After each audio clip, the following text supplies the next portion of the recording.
Salatu wassalamu ala rasulillah. Chères sœurs, chers frères, on continue l'histoire de Moussa alayhi salam. Nous avons vu que Moussa, l'un des prophètes les plus proches d'Allah subhanahu wa ta'ala, les 5 prophètes qu'on dit Ulul Azm, il n'y en a que 5 dans l'histoire. Nous avons vu son histoire, comment il était bébé, sa mère, elle était obligée de le mettre dans ce petit coffret ou ce petit cercueil et de le mettre dans le Nil parce que Pharaon, il avait décidé de tuer tous les enfants, tous les garçons de Banu Israël. Allah Azza wa Jalla l'a sauvé et il va grandir dans le palais de Pharaon. Et Allah Azza wa Jalla nous montre sa puissance et son pouvoir. Cet enfant que tu as tué des milliers de Banu Israël parce que tu avais peur de lui, il va grandir dans ton palais. Il va manger de ta nourriture. Puis après, tu vas être détruit par sa cause. Moussa alayhi salam, il a grandi dans le palais de Pharaon comme un prince. Donc il était très chouchouté par Asiya. Donc on a dit Asiya, c'est l'épouse de Pharaon. Il était une grande dame. Le prophète sallallahu alayhi wa sallam nous dit que l'une des 4 femmes les plus parfaites dans l'histoire, qui sont Asiya, Maryam, Khadija wa Fatima, alayhim salam wa radiyallahu anhum ajma'in.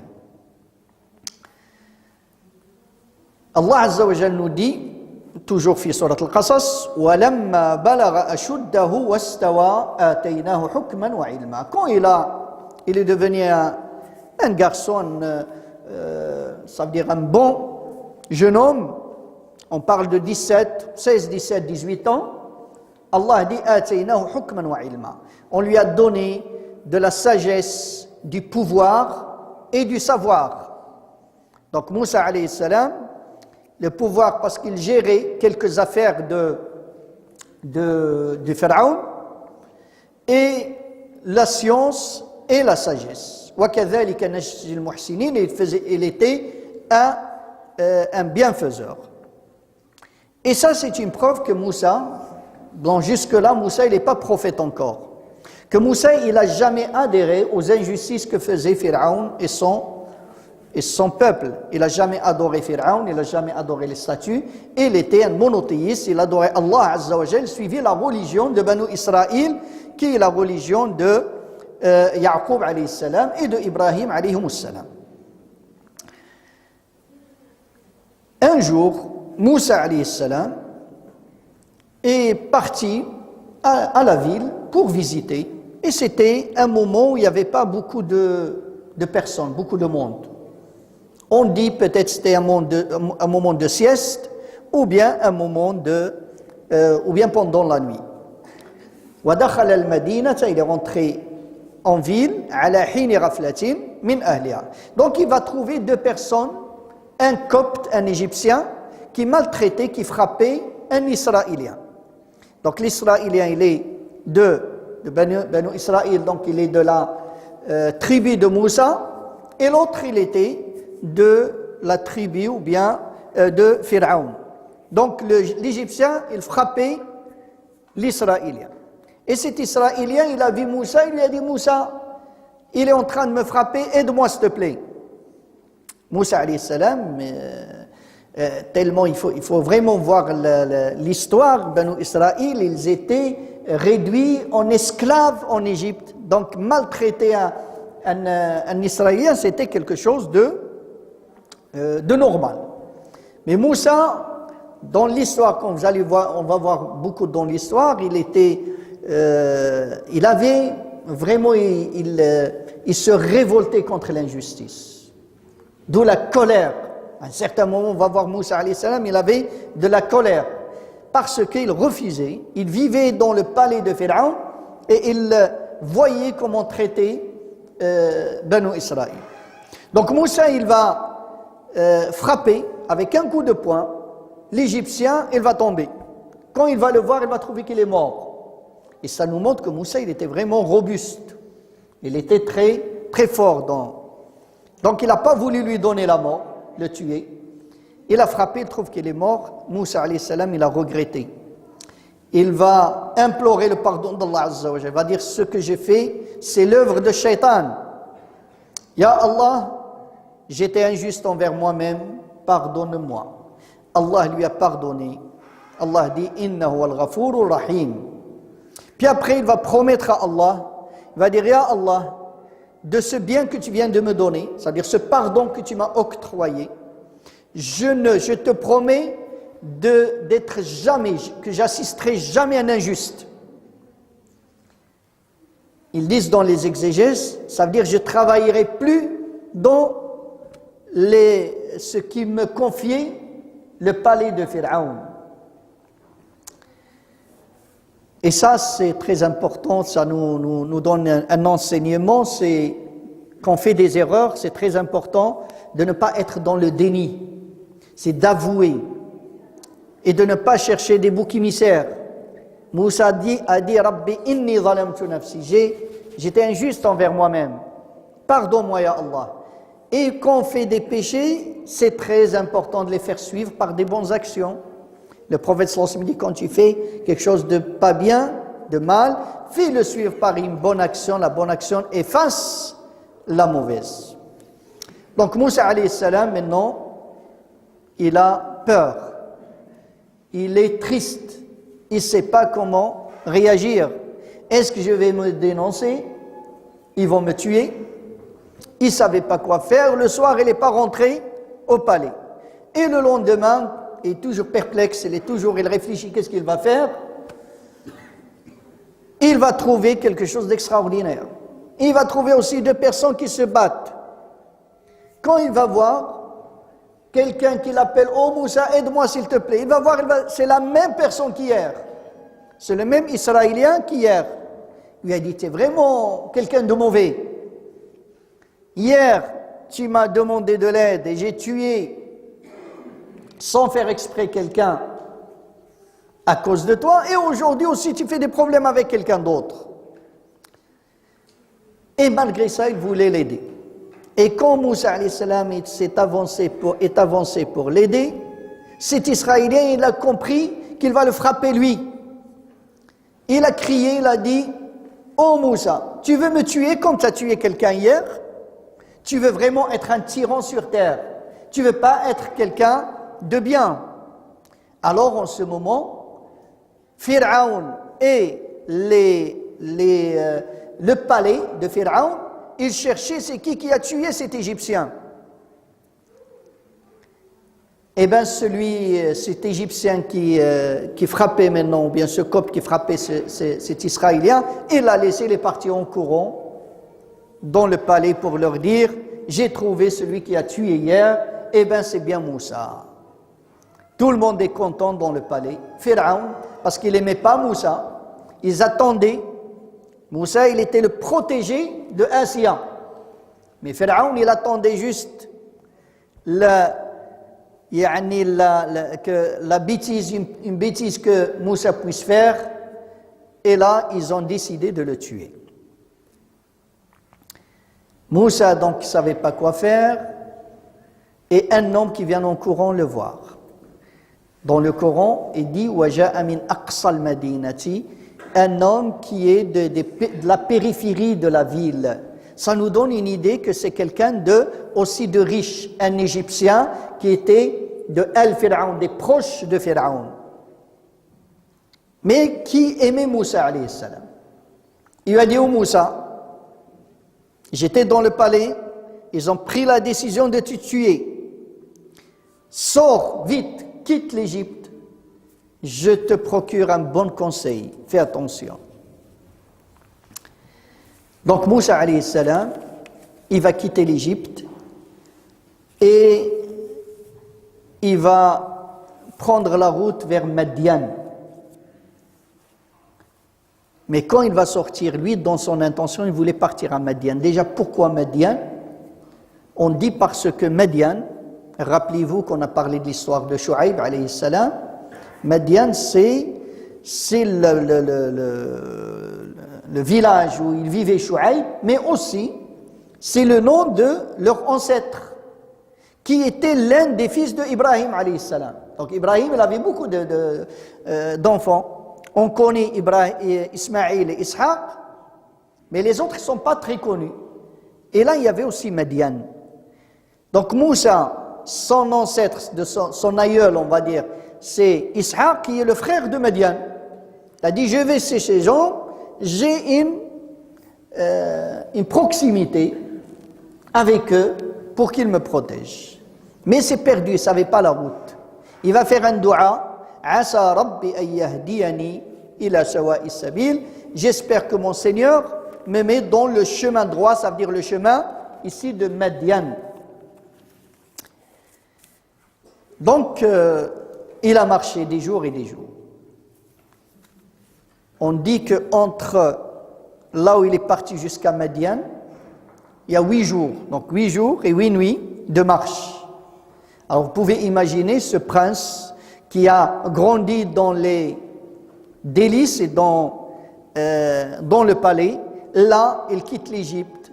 Il a, ça veut dire sans manger, sans eau, sans habits.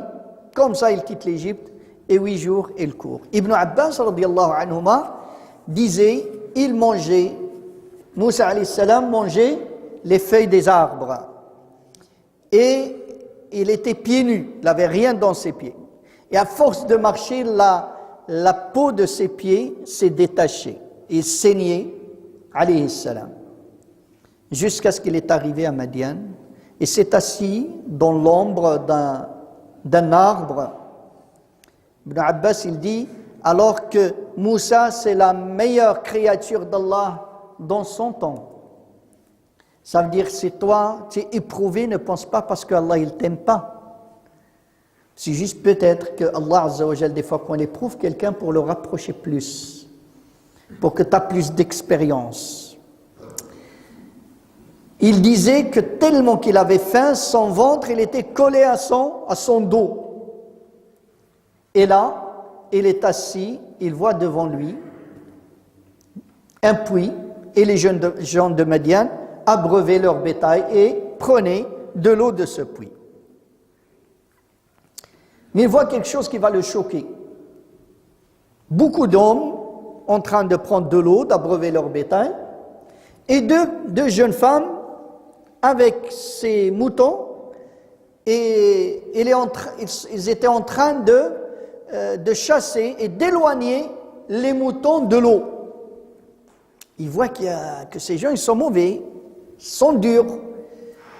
S'ils avaient le minimum d'élégance, ils devaient normalement de laisser passer les femmes, puis après leur donner de l'eau. Mais ces femmes, non. Pire que ça, quand ils ont fini, ils ont mis une grande pierre sur le puits pour que, vraiment, il disait Ibn Abbas, il fallait 10 hommes pour la porter pour que les gens qui viennent après eux, s'ils ne peuvent pas porter cette pierre, ne peuvent pas prendre de l'eau. Donc Moussa alayhi salam, on a dit, il est connu par ses refus d'injustice. Donc il y a cette miséricorde qui va le pousser à réagir. Qu'est-ce qu'il va faire? Il va partir chez 2 femmes, il dit, qu'est-ce que vous avez? Où est le problème? Ma khatbukum al-khatb, c'est quoi votre catastrophe? Vous ne pouvez même pas prendre de l'eau. Et un groupe d'hommes, il leur a dit, nous, c'est notre habitude. On ne peut pas laisser nos moutons partir dans leur eau, sinon ils vont nous agresser. Et on les laisse finir, et nos moutons, ils vont s'abreuver dans cette eau mélangée avec du sable, ce qui reste. Et puis après, on va prendre de l'eau chez nous, à la maison de cette eau. Donc Moussa alayhi salam, puis ils vont dire aussi, et notre père est un vieillard, fort âgé. C'est pour cela, on est obligé de venir travailler. Donc Moussa alayhi salam, il va abreuver les bétails pour elle, puis il retourna à l'ombre. Omar radiallahu anhu disait que Moussa alayhi salam, malgré sa fatigue, malgré qu'il était épuisé, il est parti, il a porté cette pierre que 10 hommes ne pouvaient pas porter. Moussa, il était connu par cette force physique immense. Et surtout là, c'est cette énergie qu'il a trouvée dans cette miséricorde. Donc il leur a donné de l'eau, puis il est revenu dans l'ombre, il a fait un dua. Donc regardez, Moussa toujours il nous apprend, quand tu fais du bien, fais du dua après. Il a dit, Rabbi, inni lima anzalta ilayya min khayrin faqir. Quel dua il va faire? Ya Allah, j'ai rien. J'ai faim, j'ai pas où dormir la nuit. Tout bien que tu peux me donner ne peut être qu'inutile. J'ai vraiment besoin de n'importe quel bien que tu me donnes. Une de ces deux filles, il a entendu ce dua de Moussa alayhi salam. Et ils sont rentrés à la maison.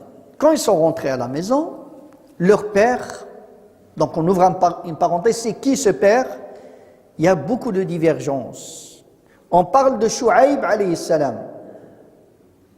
Il y a beaucoup qui disent que c'est Shu'aib, d'autres qui disent c'est le neveu de Shu'aib, d'autres qui disaient non, c'était juste un homme vertueux. Ibn Kathir laisse dire dans son exégèse que ça ne peut pas être Shu'aib parce qu'entre Shu'aib et Moussa, il y a à peu près 4 siècles. Donc c'est un homme dans l'Ancien Testament, chez les gens du livre, on parle du prêtre de Midian. Midian, pour eux, ils disent Midian. Donc, ce qui est sûr, comme il dit l'imam Tabari, on dit qu'Allah Azza wa Jalla a dit, un vieillard fort âgé, quelqu'un fort âgé. Mais certainement qui était quelqu'un de très vertueux, très pieux, très bon. Donc, cet homme, quand il a vu ses filles, il a remarqué que ses filles sont rentrées très tôt, pas comme d'habitude.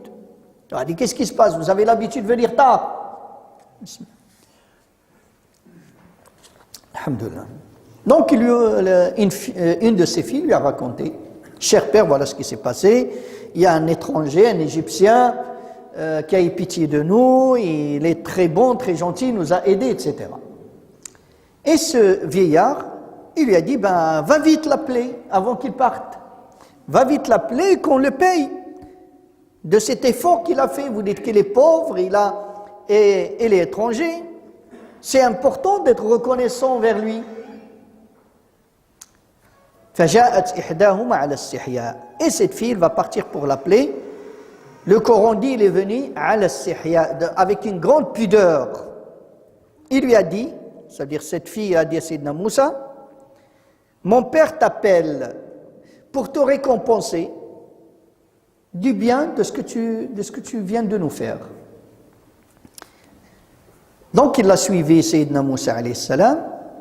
Il lui a dit, écoute, moi je passe devant et toi derrière.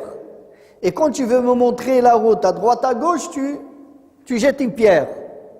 Donc Sayyidina Moussa, il était d'une grande pudeur aussi, et aussi d'une grande fidélité et confiance et dignité.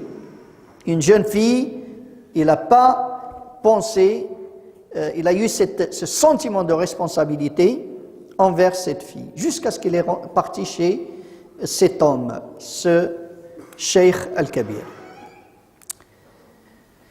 Quand il est arrivé, il lui a raconté, donc certainement, il l'a bien accueilli, il lui a donné à manger, et il lui a raconté, voilà, moi je fais partie de Banu Israël, Pharaon il voulait me tuer, il tuait les enfants d'Israël, Allah il m'a sauvé de cette manière, voilà, quand j'ai grandi, j'ai tué par erreur un, il voulait me tuer. Et cet homme, il va lui dire, la takhaf, n'aie pas peur, sois tranquille, t'es sauvé, Allah il t'a sauvé des peuples injustes, de ces gens mauvais, de ces gens injustes.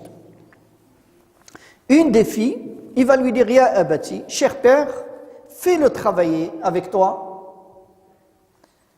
Le meilleur salarié que tu peux prendre, c'est quelqu'un qui a 2 qualités, il va dire. Al-Qawi al-Amin. Qawi ici veut dire le compétent.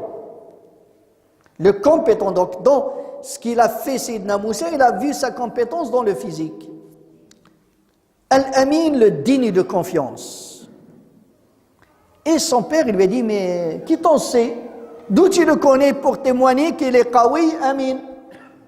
Il a dit, parce que, cher père, quand il nous a aidés à abreuver nos bétails, il a pris une pierre que 10 hommes, qu'il ne peut être porté que par 10 hommes. Il est fort. Et amin, parce que quand tu m'as envoyé pour l'appeler, il était d'une amana, d'une dignité, d'une confiance totale, jusqu'à ce qu'il m'a dit, reste derrière moi et tu me montres la route par des pierres. Donc il a été rassuré, cet homme vertueux, peut-être comme il est dans l'Ancien Testament, parlé du prêtre de Médiane,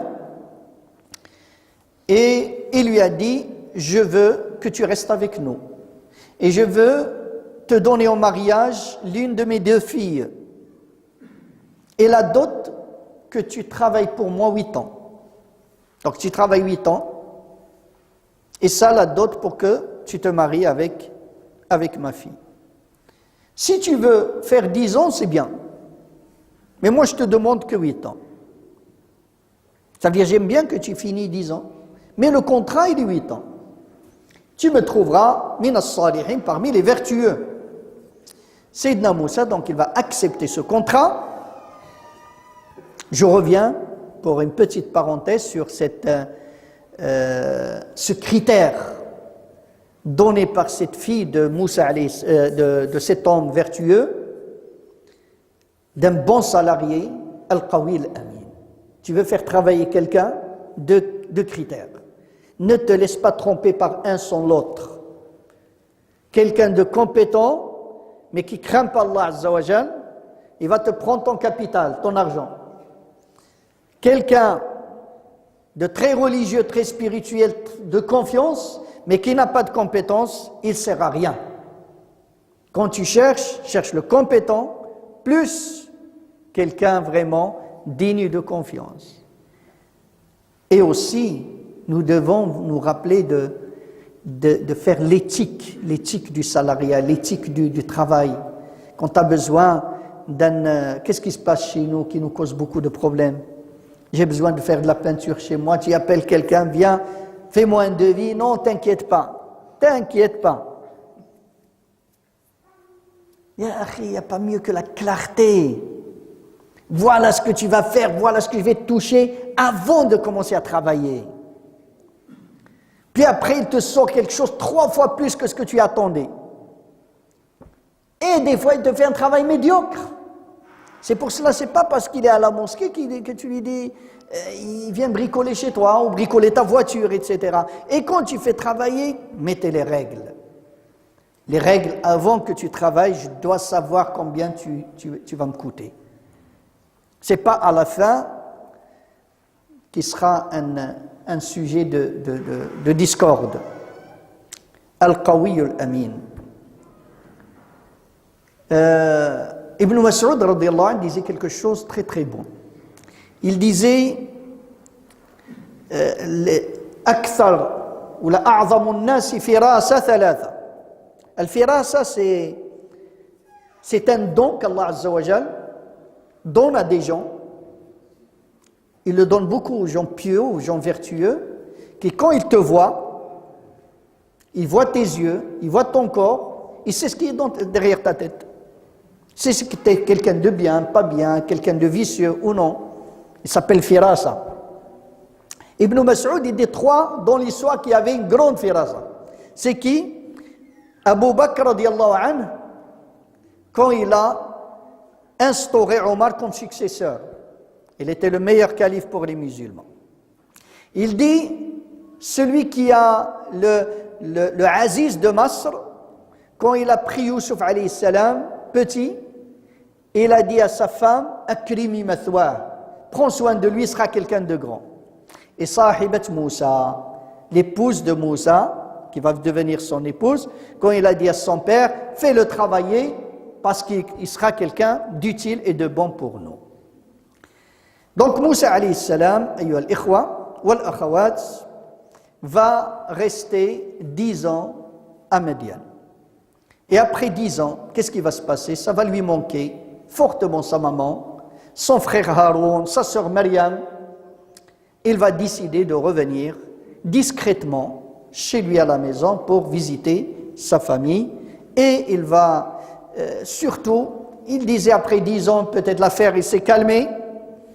Et il a changé peut-être de son physique. Donc il voulait rentrer et revenir parce que ça lui manquait beaucoup sa famille.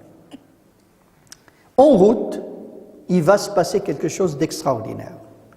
Il va se passer quelque chose sur une montagne qui s'appelle Tour, où Allah Azza wa Jal, il va lui dire, va lui parler. Allah, il va parler directement à Moussa alayhi salam. Il va l'envoyer à Moussa. Et ça, c'est ce qu'on va voir, Inch'Allah, la prochaine fois. Qu'est-ce qu'il nous reste? Moussa alayhi salam, quand il a travaillé ces 10 ans, les savants font une comparaison, mais vraiment extraordinaire, entre lui et Muhammad sallallahu alayhi wa sallam. Muhammad sallallahu alayhi wa sallam, aussi, il a été chassé de sa ville. Il est sorti, il avait peur de sa ville, il voyait la Mecque, il disait, je jure par Allah que tu es la meilleure terre auprès de Allah Azza wa Jal, et si ton peuple ne m'a pas mis dehors, je ne t'aurais jamais quitté. Et exactement après 10 ans pile, Muhammad sallallahu alayhi wa sallam revient à Médine, appuyé par la victoire d'Allah Azza wa Jal. Moussa, la même chose, il va sortir, khaifan yataraqqab, comme il dit le Coran, il avait peur, et après 10 ans pile, il va revenir, et Allah Azza wa Jal, il va le désigner, il va lui dire, non, tu ne vas pas discrètement pour voir ta mère et tes frères, tu vas partir directement sur Pharaon, et je suis avec toi, je te soutiens. C'est ce qu'on va voir, Inch'Allah, le samedi prochain, la prophétie de Moussa alayhi salam, et qu'est-ce qui va se passer entre lui et Pharaon. Allahumma salli ala sayyidina Muhammad wa ala alihi wa sahbihi ajma'in. Subhanak Allahumma wa bihamdika, nashhadu an la ilaha illa anta, nastaghfiruka wa natubu ilayk. Walhamdulillahi rabbil alamin. Jazakumullah.